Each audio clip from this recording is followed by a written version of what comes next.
ಕೆಲಸಕ್ಕೆಂದು ಮನೆಯಿಂದ ಹೋದ ಯುವತಿಯೋರ್ವಳು ಕಾಣೆಯಾಗಿರುವ ಘಟನೆ ಬಂಟ್ವಾಳ ಗ್ರಾಮಾಂತರ ಪೊಲೀಸ್ ಠಾಣೆ ವ್ಯಾಪ್ತಿಯಲ್ಲಿ ನಡೆದಿದೆ. ಅರಳ ಗ್ರಾಮದ ಮುಲಾರಪಟ್ನ ನಿವಾಸಿ 18 ವರ್ಷದ ಫಾತಿಮತ್ ಇಪ್ರಾ ಕಾಣೆಯಾದ ಯುವತಿ.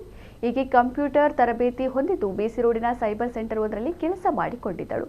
ಮಾರ್ಚ್ 24ರಂದು ಸೈಬರ್ಗೆ ಕೆಲಸಕ್ಕೆಂದು ಹೋದವಳು ಮನೆಗೆ ಬಾರದೆ ಕಾಣೆಯಾಗಿದ್ದಾಳೆ ಎಂದು ಆಕೆಯ ತಾಯಿ ರಜಿಯಾ ಅವರು ಗ್ರಾಮಾಂತರ ಪೊಲೀಸ್ ಠಾಣೆಯಲ್ಲಿ ದೂರು ದಾಖಲಿಸಿದ್ದಾರೆ.